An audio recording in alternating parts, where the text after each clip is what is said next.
aujourd'hui dans Radio Lac Matin, Béatrice Rulon, vous recevez Thomas Bruchet, candidat de la jeunesse socialiste genevoise. Bonjour Thomas Bruchet. Bonjour. Merci d'être sur Radio Lac. C'est Arthur Rimbaud qui disait on n'est pas sérieux quand on a 17 ans. Est-ce qu'on l'est beaucoup plus quand on en a 21 ? Oui, je pense que oui. Je pense que j'ai vraiment beaucoup de peine avec ce genre de politique générationnelle où on dit finalement qu'à partir d'un certain âge, on serait raisonnable et quand on est jeune, on est une sorte de personnage turbulent qui veut juste se faire remarquer. Je pense qu'on peut avoir déjà des idées bien en place quand on a 21 ans, oui. La jeunesse socialiste, elle a par essence un discours à gauche, très à gauche, plus à gauche que le Parti socialiste, mais rarement vous réussissez à convaincre. Revenu de base, spéculation sur le revenu alimentaire, initiative 1-12 pour des salaires équitables, toutes ont été rejetées par le peuple. Est-ce que vous n'êtes pas justement une formation trop radicale pour la Suisse ?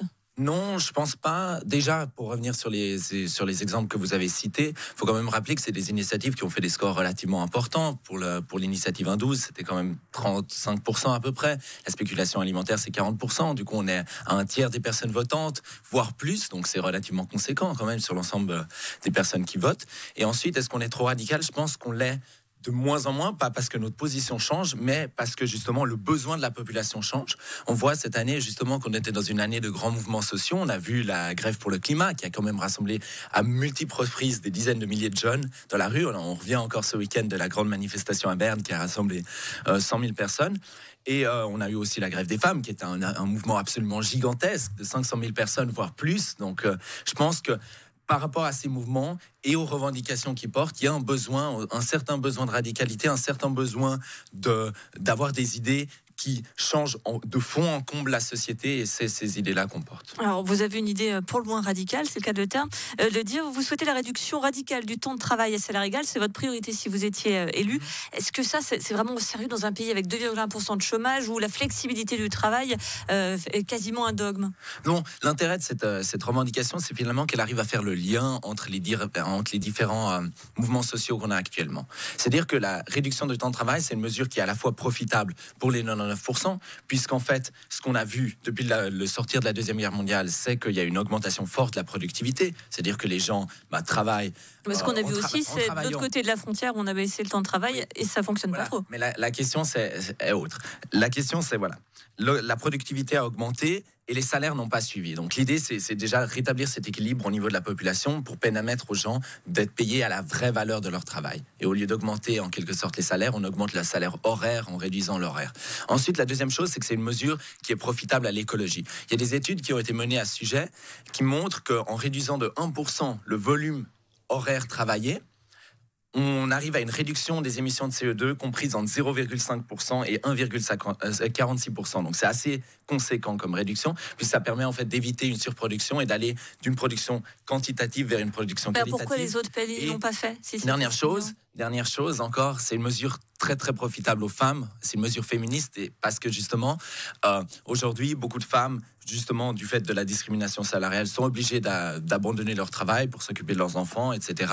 Et en réduisant le temps de travail, cela permettra de faire les deux, cela stoppera justement cet affaiblissement du deuxième pilier qu'on connaît aujourd'hui et permettra aussi aux hommes de s'occuper de leurs enfants et du coup une meilleure répartition du travail du care au sein de la sphère domestique. Vous parlez déjà comme un vieux briqueur de la politique. Je rappelle que vous avez 21 ans. Vous êtes un jeune vieux, Thomas Bruchet, finalement ? Non, j'ai pas l'impression. C'est vrai que j'ai beaucoup fait, mais je reste jeune et j'ai encore beaucoup de choses à apprendre. Alors, vous dites que les riches deviennent de plus en plus riches et les pauvres de plus en plus pauvres, sachant que vous vivez à Colonie, j'en conclus que vous êtes de plus en plus riche ? Non, la phrase n'est pas exactement comme ça, parce que c'est incorrect de dire ça. Les riches sont de plus en plus riches et les pauvres de plus en plus nombreux. Parce qu'ils ne sont pas de plus en plus pauvres, mais on a plus en plus de gens en fait, qui tombent dans la pauvreté. C'est-à-dire qu'aujourd'hui, on a 1% de la population suisse qui possède 42% des richesses en Suisse, alors que chaque année, en fait, la pauvreté progresse et gagne du terrain. Aujourd'hui, on a 600 000 personnes qui sont dans la pauvreté en Suisse. Il y a 600 000 personnes qui sont aussi menacées d'être dans la pauvreté. Donc, en tout, on a plus d'1 million de la population qui est soit dans la pauvreté, soit menacée par la pauvreté. Avant de se quitter, parce que le temps passe très vite, on va finir par un petit questionnaire pour mieux vous connaître. Juste une réponse rapide. Si je vous dis judo ou 800 mètres ? 800 mètres, c'est les sports que je pratique et j'ai dû un peu abandonner à cause de la politique. Mais judo ou 800 mètres, lequel des deux ? Ah, si je dois choisir.